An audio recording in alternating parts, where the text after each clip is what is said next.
Hi friends, M beauties রেসিপিতে তোমাদের সবাইকে স্বাগত। আজকে আমি আরও একটি রেসিপি নিয়ে হাজির হয়ে গিয়েছি।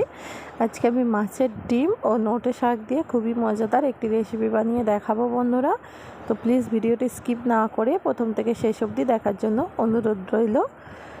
তো আমি যেভাবে বানিয়েছি এইভাবে তোমরাও বানিয়ে ফেলতে পারো। এই গরমের দিনে এই শাকের রেসিপি বানালে এইভাবে খেতে খুবই ভালো লাগবে। তবে চলো বন্ধুরা, শুরু করা যাক। প্লিজ বন্ধুরা ভিডিওটি লাইক, কমেন্ট, শেয়ার ও সাবস্ক্রাইব করে দিও। এখানে পেঁয়াজ কুচি, টমেটো কুচি, আদা রসুনের পেস্ট, গোটা জিরে ও শুকনো লঙ্কা দুটো নিয়ে নিয়েছি। আর নোটে শাক কেটে ধুয়ে পরিষ্কার করে নিয়েছি। আলু পাতলা পাতলা করে কেটে নিয়েছি। ও এখানে মাছের ডিম নিয়ে নিয়েছি। তো এরপর ওভেনের মধ্যে কড়াই বসিয়ে এখানে আমি অল্প একটু পরিমাণ তেল দিয়ে নিলাম। তো তেলটা দেওয়ার পর একটু গরম হয়ে এলে এখানে আমি অল্প একটু লবণ ও সামান্য একটু হলুদ গুঁড়ো অ্যাড করে নেব। তেলের সঙ্গে লবণ ও হলুদ গুঁড়ো এভাবে মিশিয়ে নেব।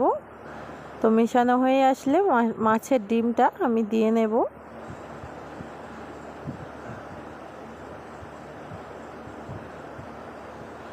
মাছের ডিমটা দেওয়ার পর ভালোভাবে স্প্যাচুলার সাহায্যে এইভাবে আমি একটু খেলিয়ে দেব।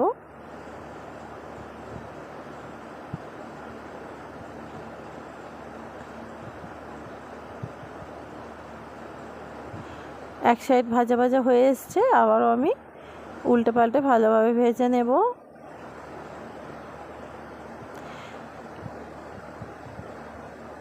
এরপর টুকরো টুকরো করে একটু ভেঙে দেব।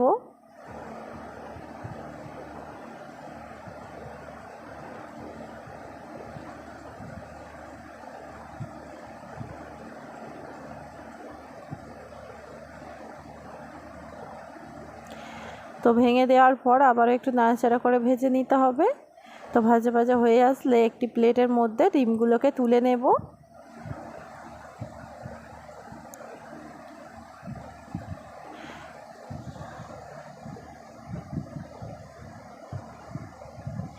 তো ডিমগুলো তুলে নিয়েছি। আবারও আমি কড়াইয়ের মধ্যে একটু বেশি পরিমাণ তেল দিয়ে নেব। তো তেলটা দেওয়ার পর এখানে প্রথমে শুকনো লঙ্কা মাঝখান থেকে ভেঙে দিয়ে নেব। গোটা জিরা দিয়ে নেব।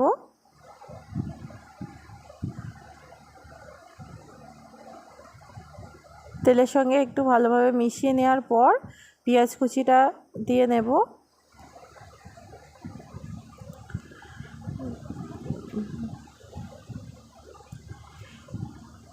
তো পেঁয়াজটা দেওয়ার পর আদা রসুনের পেস্ট নিয়ে নিয়েছি, এখানে হাফ চামচ করে সেটা দিয়ে নিচ্ছি। পেঁয়াজ ও আদা রসুন দেওয়ার পর লবণ অ্যাড করে নেব। লবণটা স্বাদ অনুযায়ী দিয়ে নিতে হবে। তো এরপর একটু সামান্য ভাজা ভাজা করে নেব। তো ভাজা ভাজা হয়ে আসলে এখানে আমি আলুগুলোকে দিয়ে নেব। আমি এখানে এখন কোনো মশলা অ্যাড করব না, মশলাটা শেষের দিকে অ্যাড করে নেব। তো আলুটা দেওয়ার পর 2 থেকে 3 মিনিট একটু হালকা লালচে কালার করে ভেজে নেব আলুটা। তো খেতে খুবই ভালো লাগবে। আলুটা একটু ভাজা ভাজা হয়ে এসছে।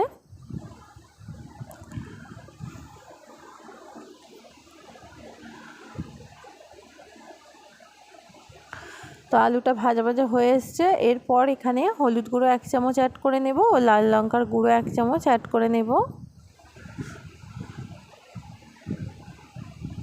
আলুটা একটু নাড়াচাড়া করে নেব মশলার সঙ্গে। তো নাড়াচাড়া করে নেওয়ার পর এখানে টমেটো কুচিটা অ্যাড করে নেব।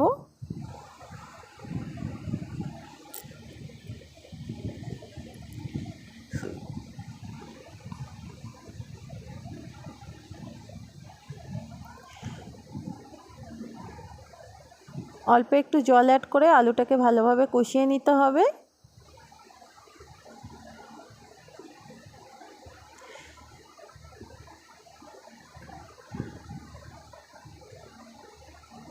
তো এরপর ঢাকা দিয়ে কুক করতে দেব 1 মিনিট। তো 1 মিনিট পর ফিরে এলাম।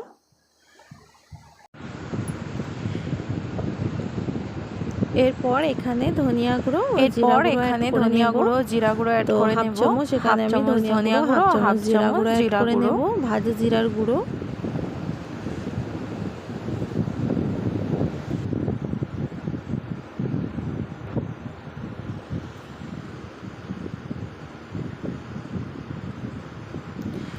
আবারও সমস্ত উপকরণ একটু মিশিয়ে নেব। তো জলটা অনেকটাই শুকিয়ে এসছে। এই পর্যায়ে শাকগুলোকে দিয়ে নিতে হবে।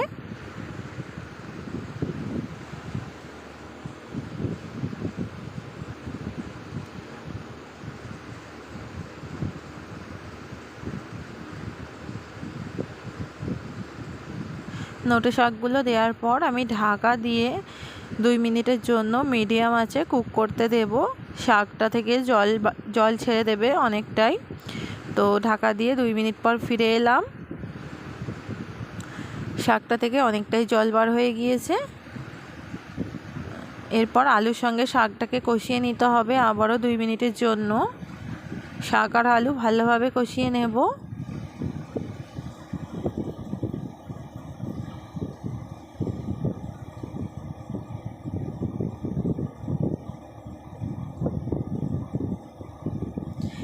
তো শাক আর আলু কষানোর আগে এখানে আমি ভেজে রাখা মাছের ডিমটা দিয়ে নেব।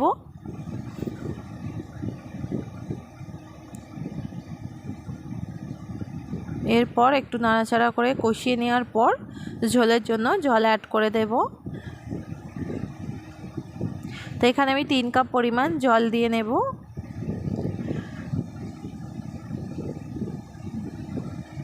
হাফ কাপে 3 কাপ পরিমাণ জল এখানে দিয়ে নিলাম। তো এরপর ঢাকা দিয়ে ঢেকে কুক করতে দেব 8 থেকে 10 মিনিটের জন্য। যখন তরকারিটা মাখো মাখো হয়ে যাবে তখন ঢাকা খুলে দেখে নেব। তো তরকারি থেকে অনেকটাই ঝোলটা টেনে গিয়েছে, শুকিয়ে গিয়েছে। তো এখানে আমি পুরো তরকারিটা মাখো মাখোই হয়ে এসছে। ওভেনটা অফ করে ঠান্ডা হতে দেব। আলুটাও পুরোপুরি সিদ্ধ হয়ে গিয়েছে।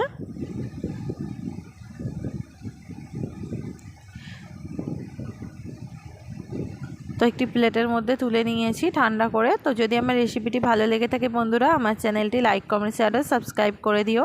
দেখা হচ্ছে পরের রেসিপিতে। ভালো থেকো, সুস্থ থেকো। নতুন নতুন রেসিপি পেতে কমেন্ট বক্সে জানিও।